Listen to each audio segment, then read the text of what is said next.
he said that in terms of duos, that the number one duo, rap duo of all time was Kanye and Jay-Z. Jay-Z, yes. And they were like, that's not a duo.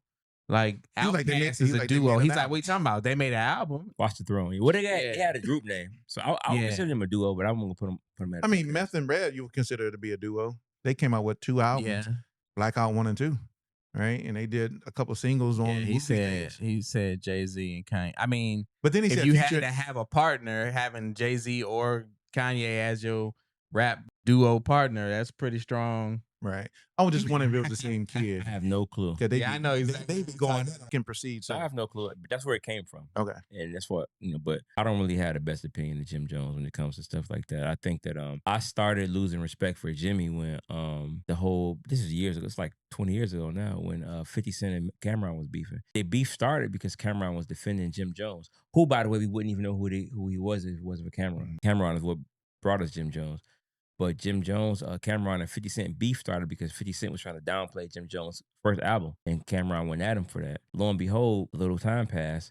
Jim Jones sides with 50 Cent and gets on stage, and it's just like I was kind of my respect left for him then when you go against Cameron and side with 50 Cent, and then years later 50 Cent laughed at it about how he played the two against or whatever. But come on, Jimmy. But yeah, I'm not. So he had a couple hit records, but I wouldn't compare him to Nas. Yeah, what's crazy is, to me, right, and I guess it's just depending on like what you were exposed to, where you were in music, like in terms of like the songs that Jim Jones had, I definitely think that there was a time where he was more mainstream popular just because he was part of Dipset, and Dipset was so mainstream popular. And I'm thinking, that's why I'm trying to wonder how he came to the conclusion that he was, I have no idea, that he had all these accolades that Nas don't have. But I think that that's what can happen to you when you think that you're when you're popular, that don't equate to accomplishment. Popularity and accomplishment are two different things.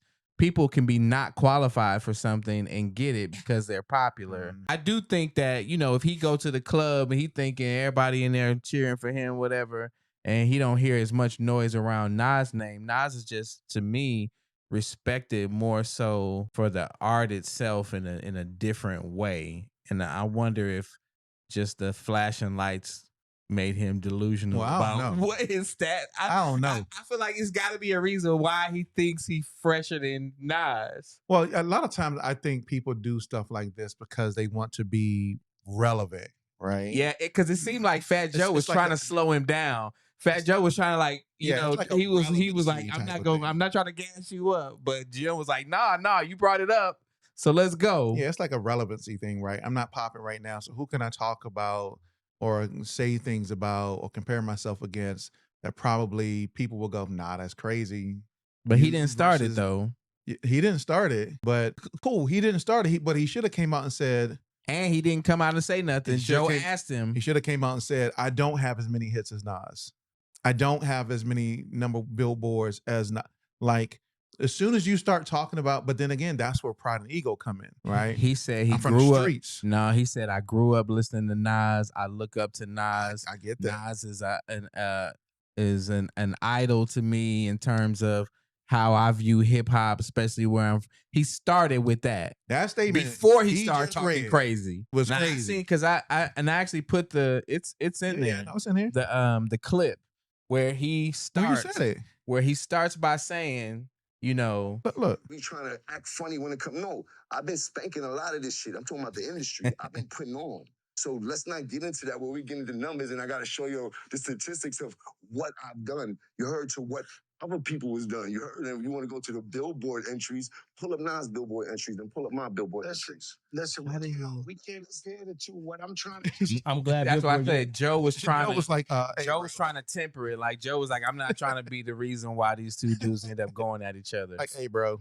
Furthermore, his last album, Jim put out an album this year. Yeah. Nobody talked about it. You know why? At the church steps. I never heard of it. Ain't nobody checking for for Jim I Jones remember like when that. he did the like press run. Nobody's checking for Jim Jones like that. Even though Jim Jones could probably, he's part of Dipset, even though he could be, you know, in the limelight. Yeah, his, but people his ain't record's gonna checking get for, played in a club well, before but when you say Nas record. Nas though, Yeah, that's a different. that's a different that- thing. Yeah, that's Nas different. Nas can drop King Disease 4 today, and we gonna hear about it.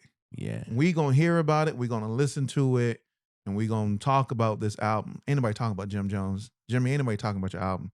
Sorry, your catalog is nowhere in comparison Not to even I'm telling you, Nas it's gotta album. be like I'm looking for the Who's root gassing this cause. dude up? Somebody has to For be the- in I'm his telling camp. you though, but when you think about it, like Hey, don't let them say his you like that. songs get played more like in a club setting. Does that mean his projects are better? No. Does that mean that more people who are truly listening to hip hop are listening to it? No. But if you need to get people out of their seats at the club, you play Ballin. So I'm just thinking he was it jaded or he's think that's the- confused. He's Here's confused. the question. But people have given him this. It's both his confidence and I think some outside influence. But I don't know. cause Nas just cool. Like Nas don't be messing with nobody, man. Nas Nas stay be out in the the cut. way. He drop his albums. They do great numbers. He go overseas, sell out tours. Nas is He trying to just do be his minding ventures. his business. Nas trying to do his ventures. He's trying to be a venture His capitalist. investment money is crazy. Investment. He ain't trying to have no beef. All of a sudden, people be putting Nas into things that Nas is like, well, where did this come from? Yeah. And Nas ain't saying nothing. I'm He's sure like, he I don't have probably- anything to say. I would be very surprised if Nas said Not, you know, anything. not if he does say anything, he gonna say just check the billboards and keep it moving. That's the only thing probably he can even say at the level that Nas is and in the space he's at. But that's the thing, right? I guess even right, because we always talk about how do these things apply to the independent music creator. I mean, do these things even matter? Like, do comparisons of catalogs and comparisons of numbers, does better numbers mean you're a better artist? Well, for the record, I think that of course we use the term independent very loosely, but Jim Jones has been independent for most of his career, and I know Ballin was independent, even if you want to count Koch Records as independent. Koch is, I think it's called E1 now, I believe, but you know They changed the name. Oh yeah, Koch that name changed a long time ago. It was. I think before it was E1, it was something else too. Before it was E1, I thought Koch merged with somebody, but yeah, they definitely did change the name. Yeah. I don't know. All I know is they're E1 right now. I think they're owned by like Yeah, Mattel. E1. Yeah, They're owned by E1. like a toy company or something like that now. Oh, Didn't Mattel buy E1? well, no, Mattel used to own Hasbro used to own did they Nas? There was a toy company that used to own Death Row Records. Yeah. Because they owned it because they bought E1. E1 owned Death Row, so they bought E1 and they acquired it through buying E1. Yeah. But Jim Jones that's the whole. I think 50 Cent made a statement saying that Koch was a graveyard for rappers, you know, and Cameron took offense to that because Jim Jones was signed to Koch, and that's when Ballin came out. You know, on Koch. So It's rough out here. So 2021, Blackstone bought Blackstone. E1. Blackstone still own E1? It says, and then they renamed the record division MNRK Music Group. That was in 2021. So that's where it stands currently. So and it's Blackstone. So they're not. All they're Blackstone doing don't care. They're cashing out on the catalog. That's it. They don't care. yeah, that's how Snoop was able to get it. Yeah. The Blackstone don't care. They're an investment firm that buys up Yep. a lot, and they're one of the largest investment firms that will go out and purchase. If y'all don't know who Blackstone is, just go look up all the things that Blackstone actually owns. The list is crazy. You'd be like, why do they own that? Yeah. Why do they own this? And those two are not even in the same field. It's like, So I think that Jim Jones, of course, he ended up getting signed with the major label after Ballin came out. Forgot which label it was. I think he might have had another deal after that as well. But I believe he's back independent now. Yes. So I think that as far as our independent artists, you know, he does show that you can have a hit record independent. Even though he was affiliated with Cameron, who was like, you know, Diplomat. I think Diplomat Records, was on Koch, if I'm not mistaken. I think all the Dipset stuff, I don't think that was Rockefeller, I don't think. I could be wrong though. I know Cam was signed to Rockefeller at the time, but I think that was all independent.